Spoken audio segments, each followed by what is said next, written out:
Hello student, स्वागत है आपका रावत सर एकेडमी में। आशा करती हूँ कि आप सभी लोग स्वस्थ होंगे। तो मैं भावना आज फिर से आपकी हिंदी की क्लास लूँगी।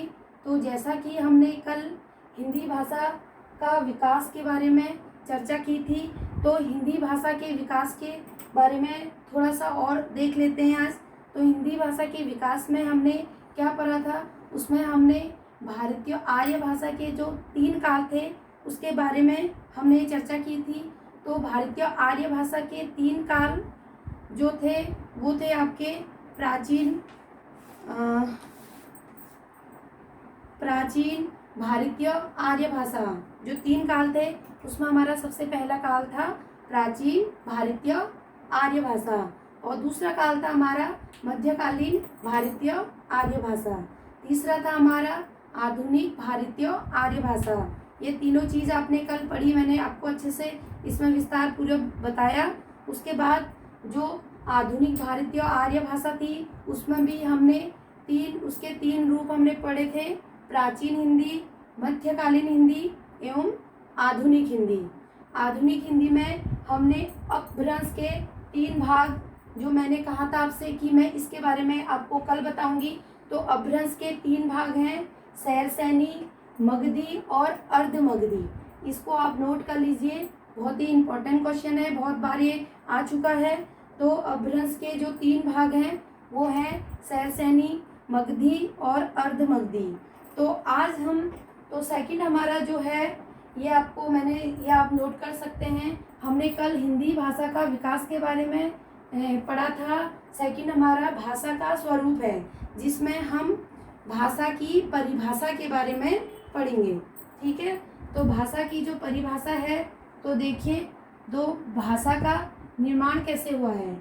तो भाषा शब्द का निर्माण संस्कृत के भाष धातु से बना है। जो ये भाषा है हमारी, वो हमारी संस्कृत के भाष धातु से बना है। इस धातु का अर्थ है वाणी को अभिव्यक्त करना। इस धातु का क्या अर्थ है? वाणी को अभिव्यक्त करना। तो ये इसको मैं लिख देती हूँ, वाणी को अभिव्यक्त करना।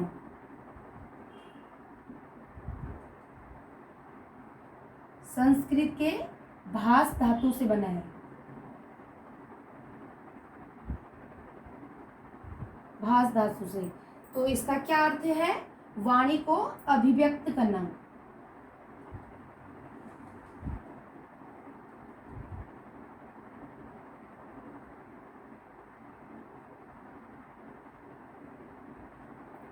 तो हिंदी जो भाषा की परिभाषा है, तो इसको आप बहुत ही आसान सा मैं आपको आसान शब्दों में बता रही हूँ। भाषा की जो परिभाषा है वो है, यह भाषा शब्द का निर्माण संस्कृत के भाष धातु से हुआ है।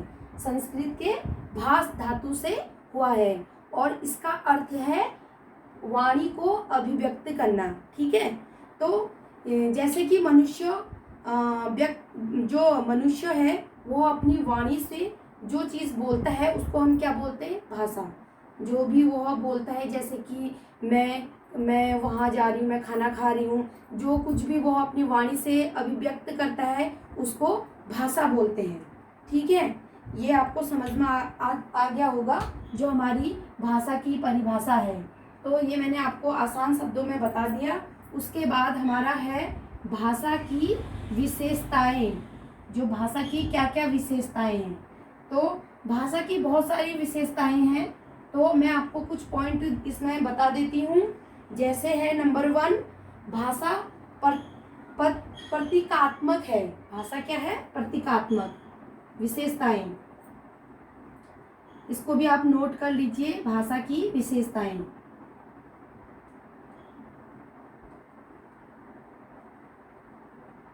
भाषा क्या है? प्रतीकात्मक है। ठीक है, तो भाषा प्रतीकात्मक है। भाषा ध्वनिमय है।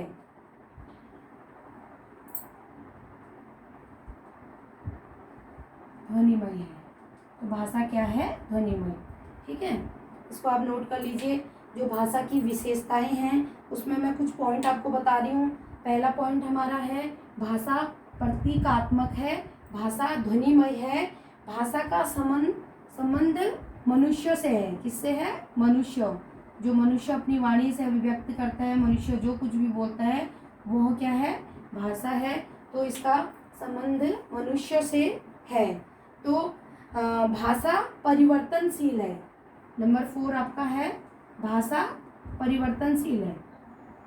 तो भाषा हमारा जो भाषा है वो परिवर्तनशील इसलिए है क्योंकि भाषा बहुत सारी भाषाएं हैं। कभी मनुष्य कौन सी भाषा बोलता है, कभी मनुष्य दूसरी भाषा बोलता है, कभी हिंदी बोलता है, कभी इंग्लिश बोलता है, कभी कुछ और बोलता है। बहुत सारी भाषाएं हैं। तो भाषा क्या है? परिवर्तनशील है। ठीक है। तो भाषा की विशेषताएं आपको समझ में आ चुका होगा।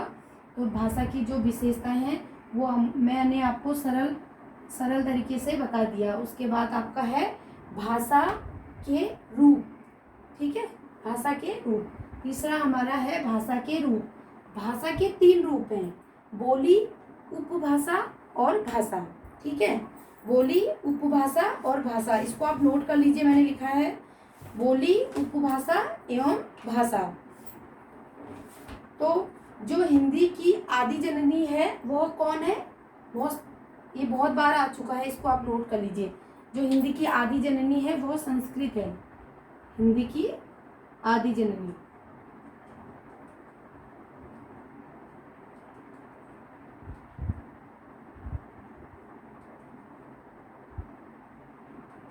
बहुत बार क्वेश्चन में आ चुका है कि हिंदी की आदि जननी कौन है।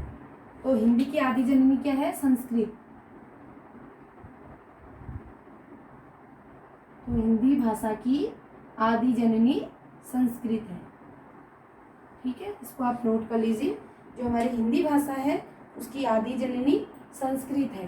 ठीक है। उसके बाद हम आएंगे भाषा के रूप में। तो भाषा के 3 रूप हैं, जैसे कि बोली, उपभाषा और भाषा। ठीक है। तो सबसे पहले हम आएंगे बोली में। तो बोली क्या है? बोली किसे कहते हैं? बोली बताइए, बोली किसे कहते हैं? तो जो हम एक क्षेत्र में बोलते हैं, एक क्षेत्र में बोली जाने वाली जो भाषा होती है उसको बोली कहते हैं। ठीक है, एक क्षेत्र में, केवल एक क्षेत्र में बोली जाने वाली भाषा क्या होती है? बोली।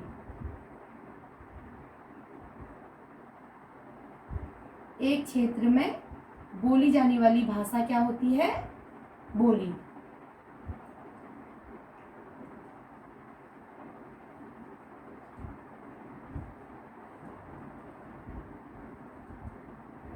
तो जो भाषा के रूप हैं उसमें सबसे पहले मैंने आपको भाषा के रूप में सबसे पहले बोली के बारे में आपको बता रही हूँ।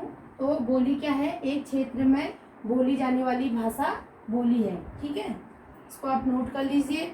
उसके बाद है हमारी, इसी में बोली में व्याकरण और साहित्य रचना नहीं होती।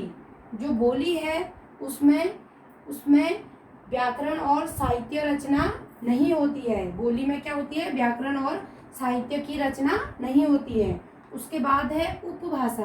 दूसरा जो हिंदी का रूप है उपभाषा, उसको देखेंगे। उपभाषा,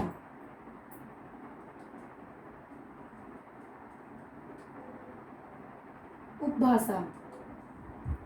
उपभाषा क्या है? अगर किसी बोली के क्षेत्र का विस्तार हो जाता है और वह ज्यादा क्षेत्रों में बोली जाने लग जाती है तथा उसमें व्याकरण और साहित्य कुछ कुछ लिए जाते हैं, उसे उपभाषा कहते हैं। जो मैंने बोली के बारे में आपको बताया था, बोली हमारी एक क्षेत्र में बोली जाती है।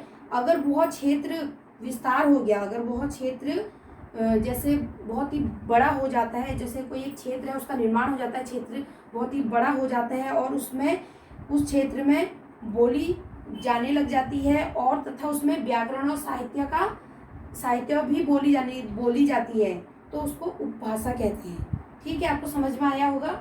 जैसे बोली हमारे एक क्षेत्र में बोली जाती है वह उपभाषा, उसी में जैसे जो हमारा जो क्षेत्र है जिसमें बोली जाती थी वह क्षेत्र विस्तार हो जाता और उसमें जो व्याकरण और साहित्य है वह भी बोली जाती है, तो उसको उपभाषा कहते हैं। ठीक है,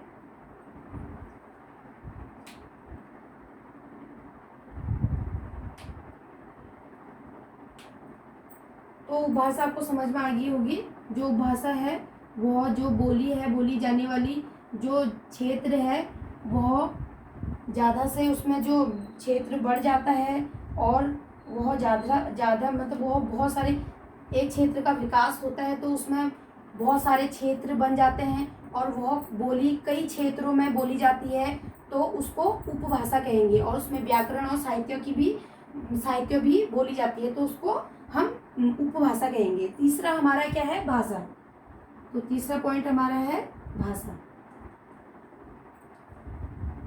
तो भाषा देखिए, साहित्यकार जब उस उपभाषा को अपने साहित्य द्वारा सर्वमान्य रूप प्रदान कर देते हैं तथा उसकी ओर क्षेत्र विस्तार हो जाता है तो वह भाषा कहलाने लग जाती है। जो साहित्यकार हैं जब वह उपभाषा को अपने साहित्य द्वारा सर्वमान्य रूप से प्रदान करते हैं, जब वह जो उपभाषा थी हमारी उसको साहित्यकार सर्व रूप से जो रूप प्रदान करते हैं तो वह क्षेत्र विस्तार हो जाता है तो वह भाषा कहलाती है। ठीक है, समझ में आ गया होगा। बहुत ही आसान शब्दों में मैं आपको समझा रही हूँ तो आपको समझ में आ गया होगा। तो भाषा क्या है? परिवर्तनशील है। भाषा की विशेषता में मैंने आपको जो 5वां पॉइंट बताया था कि भाषा क्या है? परिवर्तनशील है। तो वह भाषा में आएगा कि भाषा क्या है? परिवर्तनशील है। जब उसका क्षेत्र विस्तार कम हो जाता है, जब उसका क्षेत्र विस्तार कम हो जाता है या वह भाषा जन भाषा नहीं रहती है तो वह बोली में परिवर्तन हो जाती है। ठीक है, जब वो जन भाषा नहीं रहती है तो उसको हम बोली में परिवर्तन कर देते हैं तो वह क्या होती है? उसको क्या बोलेंगे? भाषा। तो चौथा हमारा जो पॉइंट है इसको मैं आपको बहुत ही विस्तार रूप से चर्चा करूँगी क्योंकि यह बहुत बार आता है। हिंदी का राजभाषा के रूप में विकास। जो हमारी हिंदी भाषा है उसका राजभाषा के रूप में विकास। तो इसको देखिए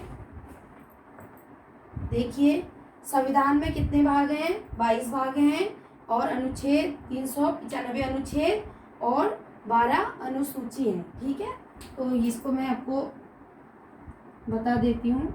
जो संविधान है हमारा उसमें 12 भाग हैं, 395 अनुच्छेद हैं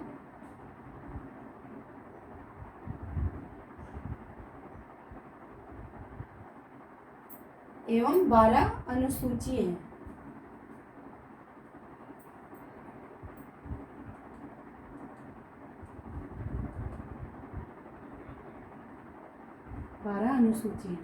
ठीक है, इसको आप नोट कर लीजिए। जो हमारा संविधान है,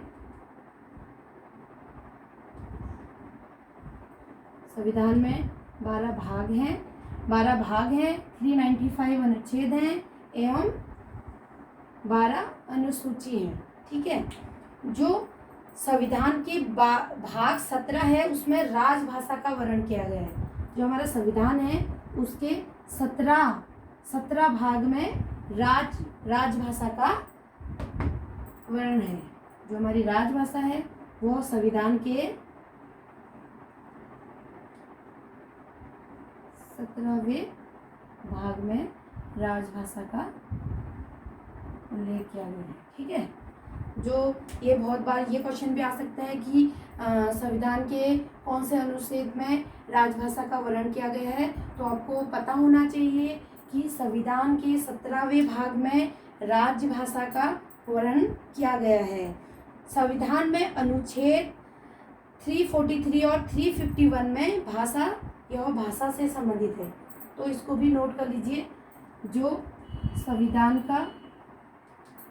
की भाषा का जो संबंध है वो कहाँ से कितने भाग तक चला है।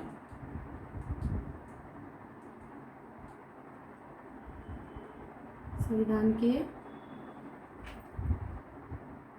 343 से 351 तक।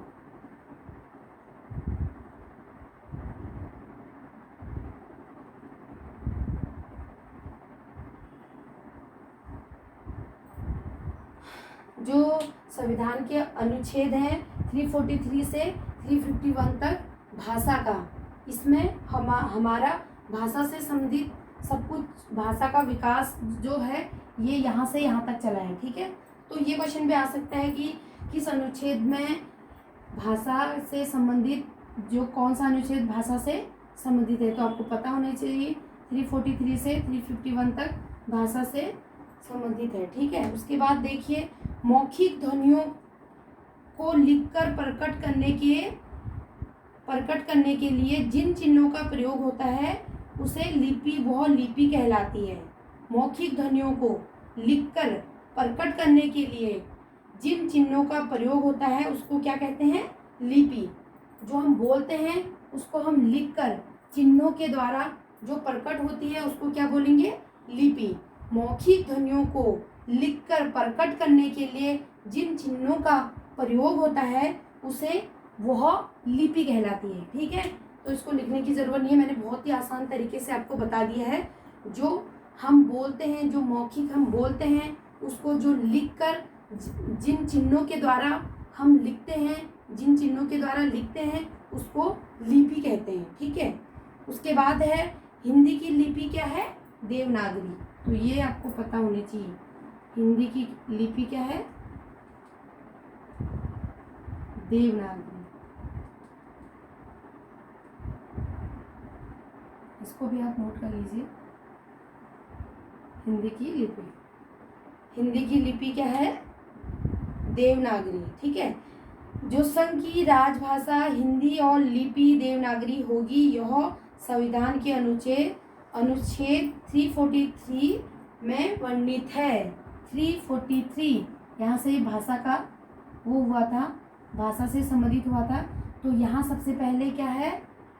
देवनागरी का वर्णन है। ठीक है, उसके बाद है आपका अनुच्छेद 344 में राजभाषा से संबंधित आयोग का वर्णन है।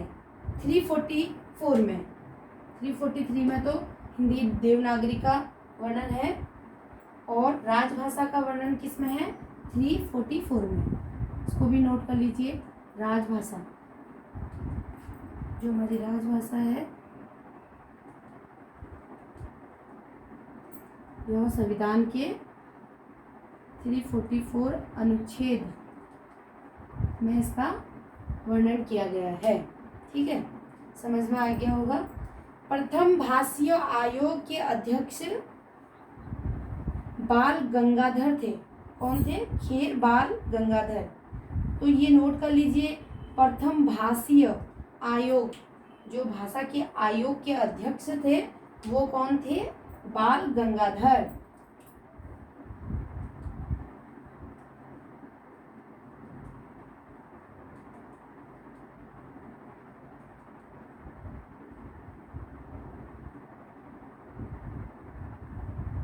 प्रथम भाषा आयोग के अध्यक्ष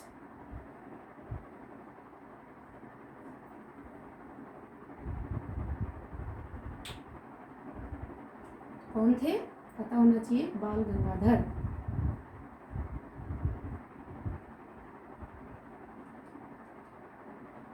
इसको आप नोट कर लीजिए, बहुत ही इंपॉर्टेंट क्वेश्चन है। जो प्रथम भाषा आयोग के अध्यक्ष कौन थे? बाल गंगाधर। ठीक है, तो उसके बाद देखिए भाषा के आधार पर राज्य पुनर्गठन आयोग 1956 के अध्यक्ष फजल अली थे। ठीक है, भाषा के आधार पर जब इसका पुनर्गठन आयोग 1956 के अध्यक्ष कौन थे? फजल अली। इसको भी नोट कर लीजिए, आयोग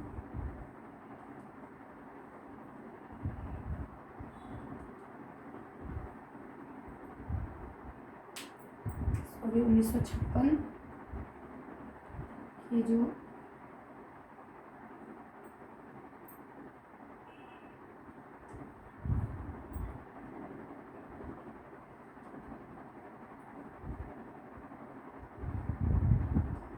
तो ये देख लीजिए, आयोग 1956 के अध्यक्ष कौन थे? फजल अली।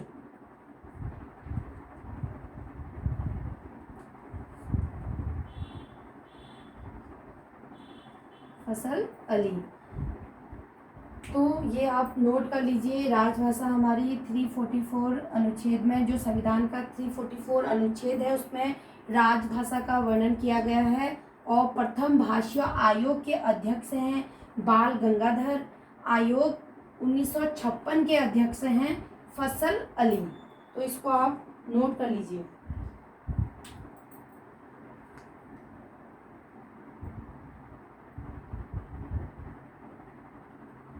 उसके बाद देखिए, उसके बाद क्या है, इतना आपको समझ में आ गया होगा। तो अभी हम हिंदी का राजभाषा के रूप में विकास है उसको हम देख रहे हैं। आगे देखिए, भाषा के आधार पर राज्यों का निर्माण करने के लिए IB समिति का गठन किया गया है। JBP समिति का गठन किया गया है, JBP। तो इसका क्या है, इसको देखिए,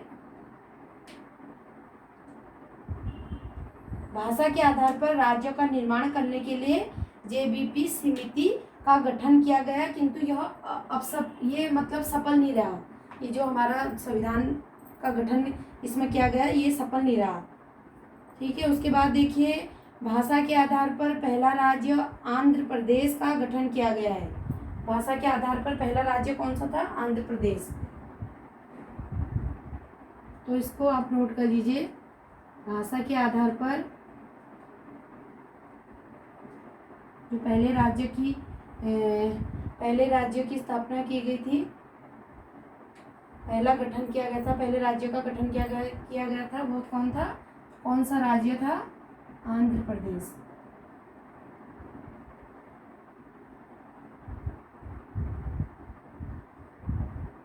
ठीक है, इसको भी नोट कर लीजिए, भाषा के आधार पर पहला राज्य आंध्र प्रदेश का गठन किया गया था। उसके बाद देखिए, राज्य का क्रम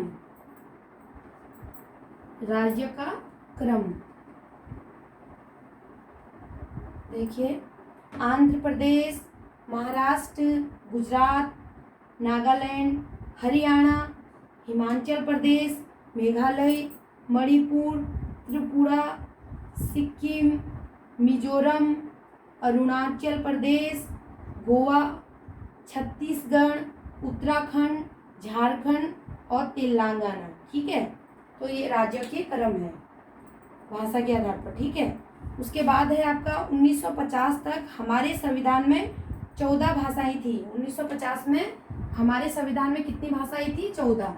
तो ये भी बहुत इंपॉर्टेंट है, इसको आप नोट कर लीजिए। 1950 में कितनी भाषाएं थी, हमारे संविधान में कितनी भाषाएं थी,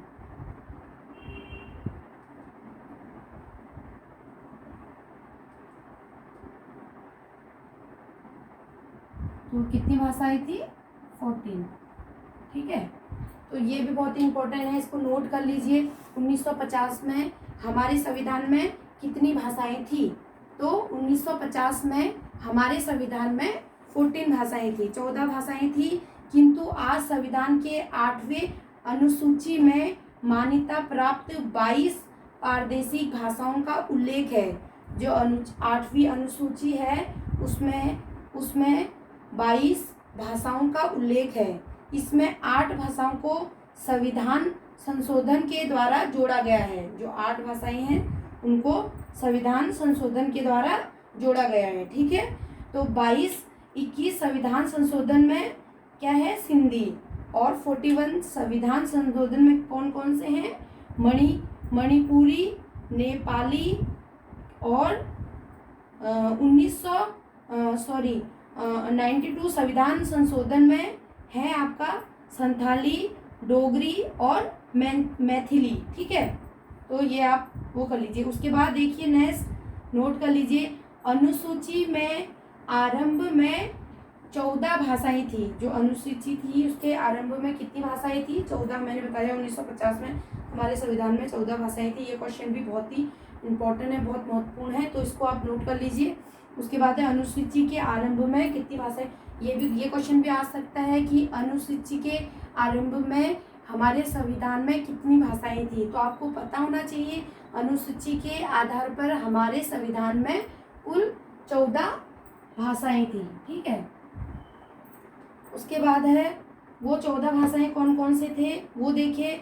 उसमें 14 भाषाएं में आएगा आपका असमिया, बांग्ला, गुजराती, हिंदी, कन्नड़, कश्मीरी, मलयालम और मराठी, इंडिया, पंजाबी, संस्कृत, तमिल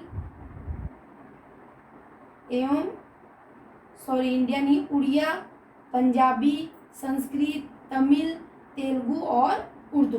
ठीक है, जो अनुसूची के आरंभ में हमारी 14 भाषाएं थी वो मैंने आपको बता दी हैं। उसके बाद है हिंदी दिवस कब बनाया जाता है। आप सभी को पता होगा कि हिंदी दिवस कब बनाया जाता है। हिंदी दिवस हमारा 14 सितंबर को मनाया जाता है। हिंदी दिवस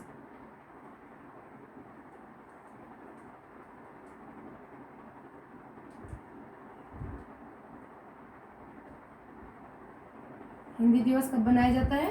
14 सितंबर को।